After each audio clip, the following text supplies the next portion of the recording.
morning. Morning.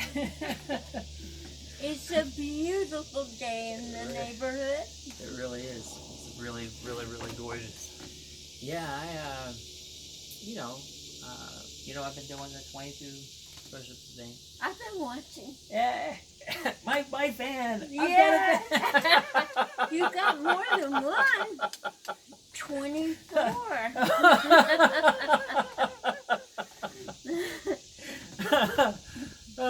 You popular.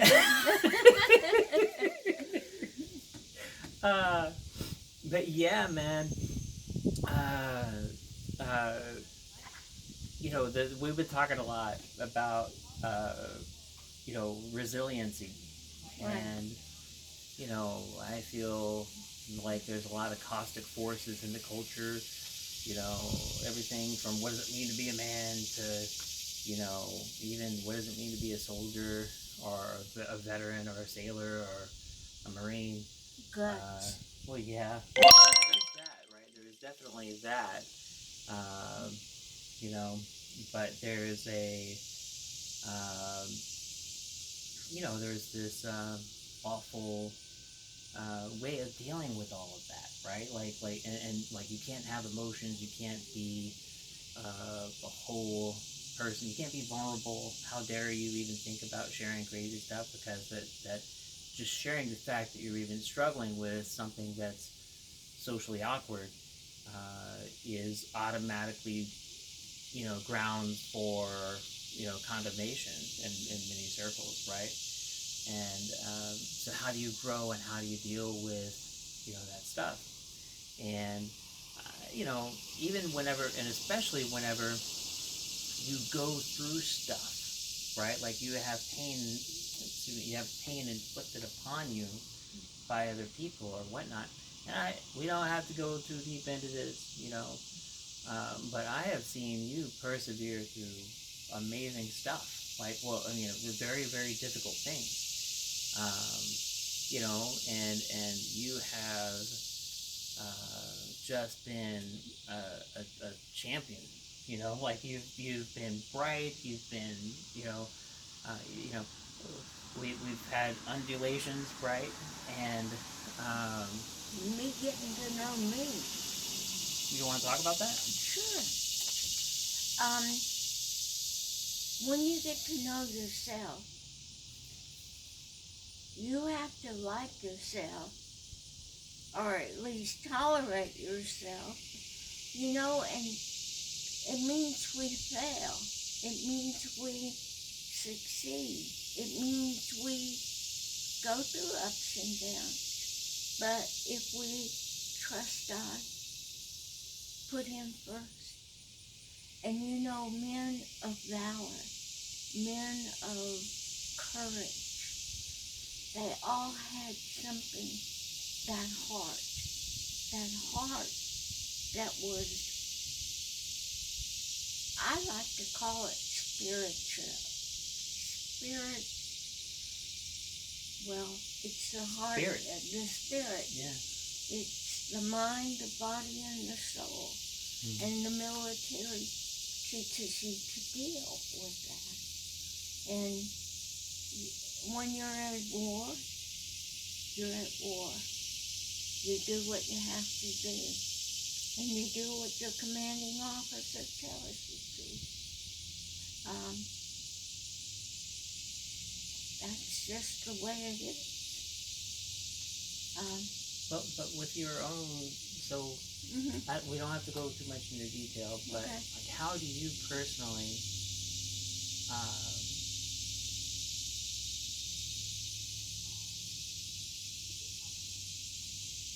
so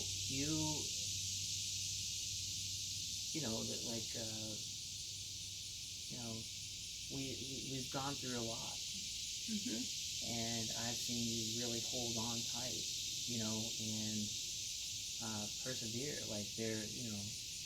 Again, I don't have to go into detail. You don't have to delve. I'm not here to cause a tear fest, No.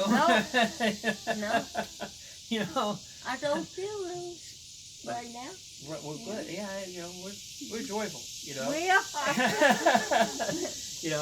And but we've had lots of tears along the way, right? Right. You know, uh, what do you hold on to keep fighting another day?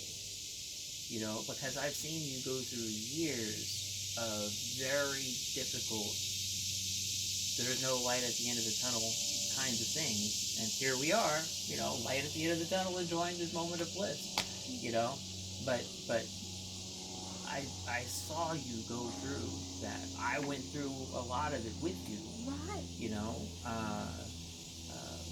How do you hold on, during those times of darkness? Well, I have a personal relationship with Jesus and with God. It doesn't mean I don't trust. I trust Him with everything. And God is a lot more than just Christianity. It's nature. It's the world we're in. This world, it is pain. It is suffering. But it's also got lots of good stuff. I like cookies.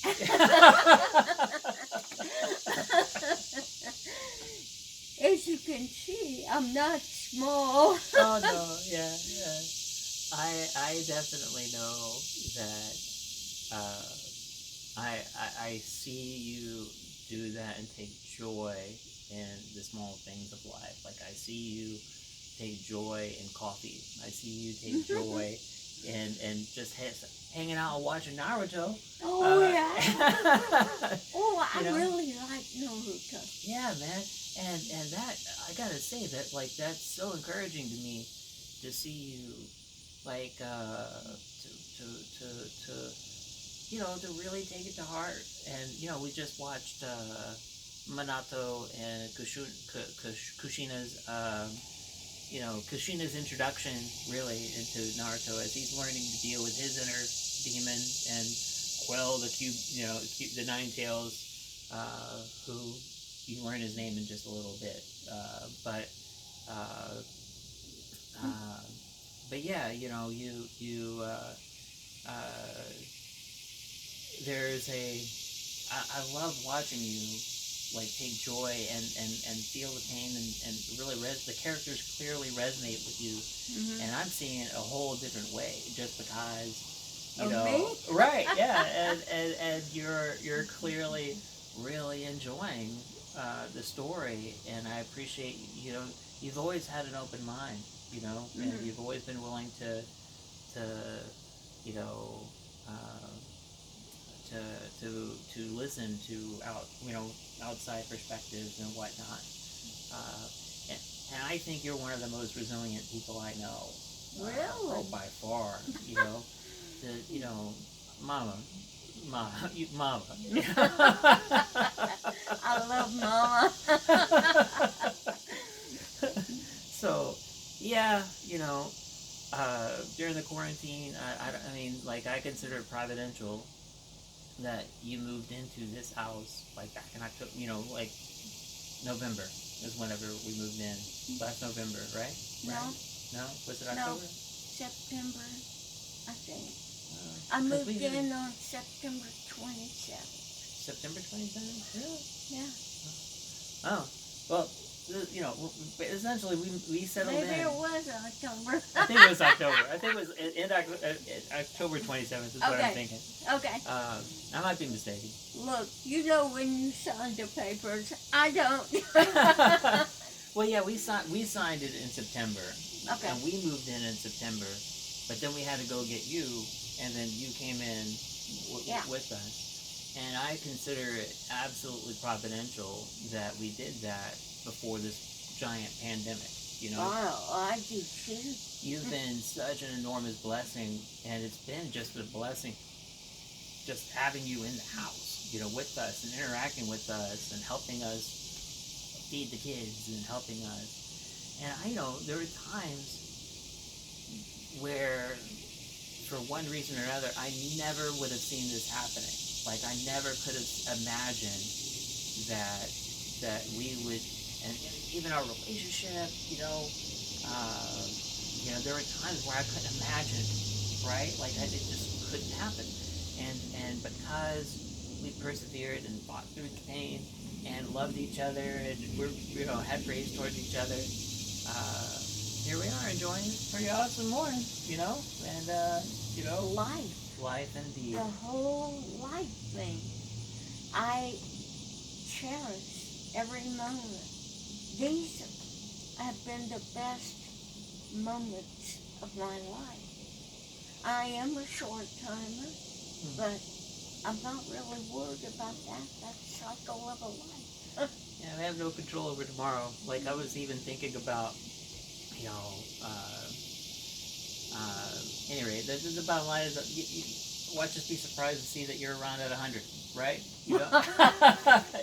Right? That will be a real shocker. Yeah, I'll be, 70, right? Somewhere around there. I'm 71.